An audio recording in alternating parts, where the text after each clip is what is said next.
Bonne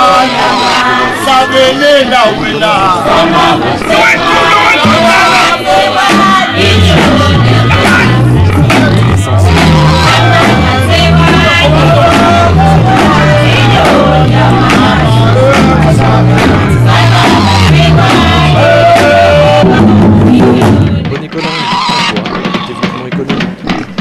C'est un vrai contrat de société à mettre en place entre les citoyens wallons et l'agriculture. C'est aussi un vrai contrat social de la Wallonie et de ses opérateurs touristiques. Le tourisme, c'est un potentiel énorme en matière de consommation traditionnelle.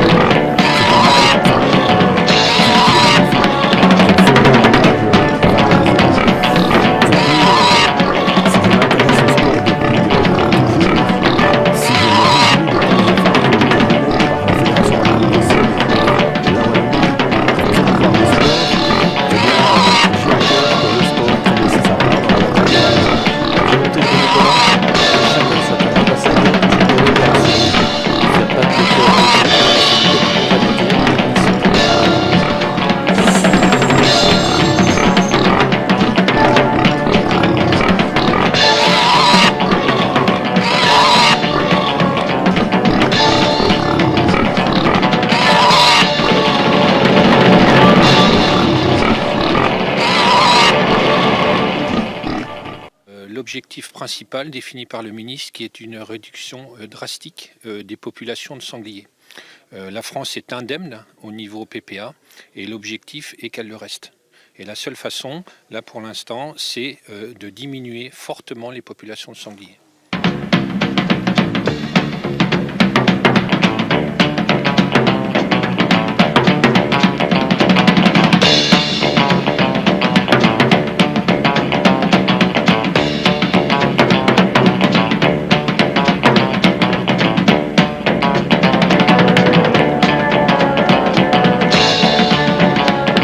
Vous êtes 5 minutes, monsieur le député. Merci, monsieur le président.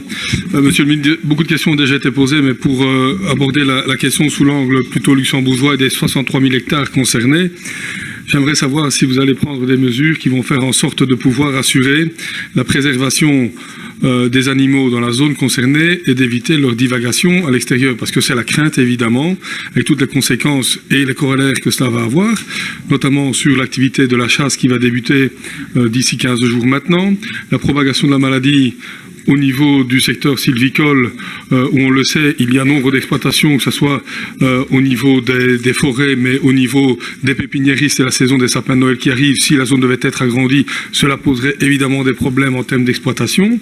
Il y a aussi toute l'activité touristique qui risque d'être affectée si la zone devait être étendue. En termes économiques, c'est non négligeable. Le secteur hôtelier, on sait que c'est la période des champignons, on sait que c'est la période où les gens se baladent en forêt à vélo, à pied, et qu'il y a nombre de marches qui sont organisées. Il y a évidemment cette question de la propagation. Quelles sont les mesures que vous allez prendre à ce propos, que ce soit en pause de clôture, puisque cette question a été évoquée effectivement dans d'autres pays, et la pose de la clôture a permis justement de cantonner les animaux dans une parcelle déterminée sur un territoire déterminé. Et deux, en termes de destruction, est-ce qu'il y a des mesures qui vont être prises afin de réduire le nombre d'individus dans cette zone et d'éradiquer complètement l'existence de ceux-ci?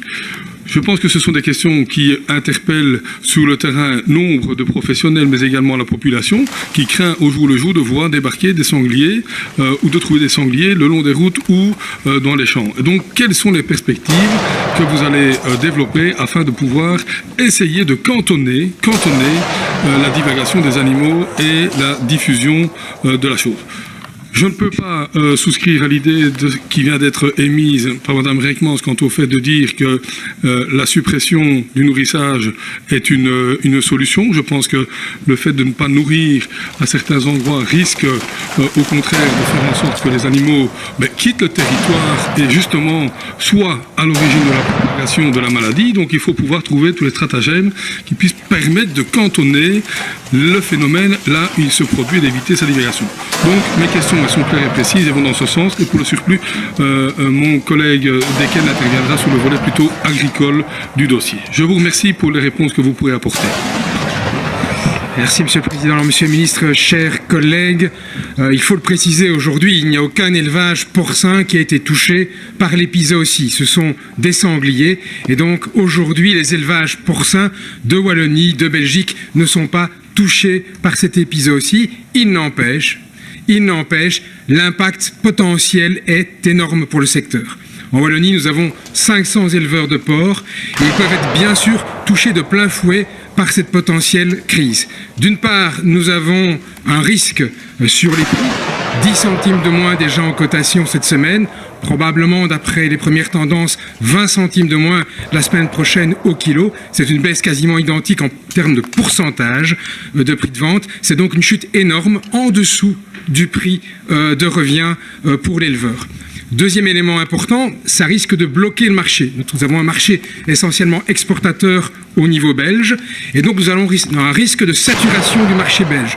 Qui dit saturation du marché belge dit aussi un problème non seulement de prix de vente. Depuis le 13 septembre dernier et la découverte des premiers sangliers morts de cette peste porcine, la situation ne cesse d'inquiéter les autorités belges et françaises. Depuis cette date, une zone est interdite à la circulation pour éviter toute propagation de ce virus. Dans ce secteur, 2500 sangliers auraient été dénombrés, mais les chassés risqueraient de les faire fuir, quitter la zone et donc propager ce virus. Les autorités belges préfèrent donc les laisser mourir dans ce secteur limité et interdit à la circulation. C'est un scénario catastrophe, la hantise des éleveurs français. Plus de 100 000 porcs abattus ces dernières semaines en Roumanie, tous atteints de la peste porcine. 4 ans que le virus se propage en Europe. La France épargnée, peut-être plus pour longtemps. 2 sangliers comme ceux-ci, atteints par ce virus, ont été découverts en Belgique, à une dizaine de kilomètres de la frontière française. Bonjour Laurent, bonjour à tous. Alors d'abord pour rassurer nos téléspectateurs, il n'y a pas de risque pour les consommateurs. La peste porcine africaine ne se transmet pas à l'homme. Pour autant, c'est une crise sanitaire et financière énorme ici en Belgique car le pays est un gros producteur de porc. 6 millions de bêtes, alors certes c'est moitié moins qu'en France, mais enfin le pays est beaucoup plus petit. 4000 exploitations et 15 000 emplois directs. Et il a suffi de quelques sangliers retrouvés morts pour créer un véritable vent de panique sur toute la filière. Les acheteurs, les transformateurs de porc, les importateurs ont aussitôt arrêté leurs achats. Il y a donc urgence à circonscrire l'incendie, quitte à sacrifier des élevages qui sont encore sains aujourd'hui. C'est ce qu'a décidé le ministre de l'Agriculture hier. Explication en images. Des sangliers sous très haute surveillance. En 10 jours, 9 ont été retrouvés morts dans des forêts belges, tous atteints de la peste porcine africaine. Aucun risque avéré pour l'homme, mais la maladie est très contagieuse entre porcins. Oui, et il se dit clairement victime de la situation.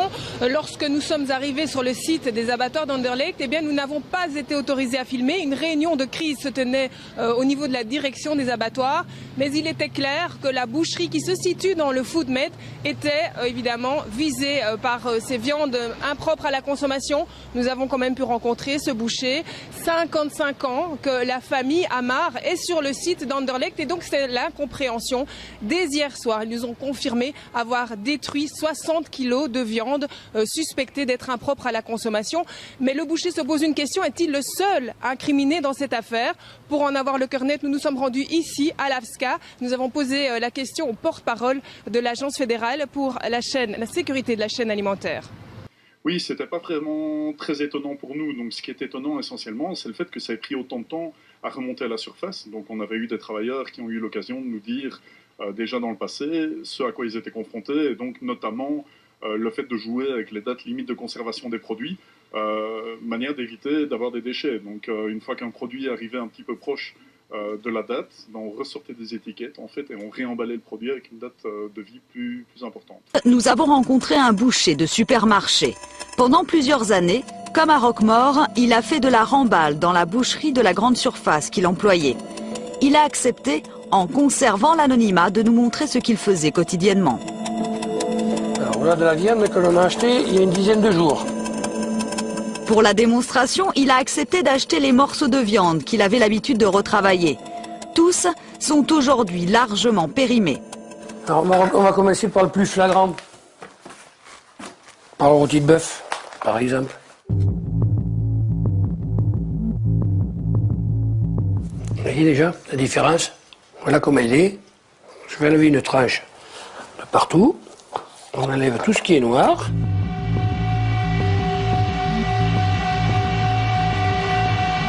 C'est sûr que si vous faites un tartare avec ça, il y a de grandes chances d'avoir ou une gastro ou... enfin, de ne pas être bien. Mais comment ça va être cuit?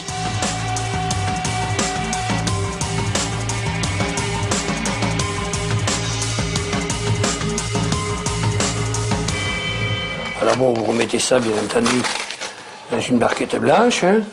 Voilà le rôti que vous récupérez.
D'avoir une ruralité qui est vivante avec un très grand potentiel, et c'est évidemment une ruralité qui doit être soutenue, parce que les crises agricoles se succèdent, on a aussi des difficultés dans le secteur forestier, et donc on doit bien entendu partager nos expertises.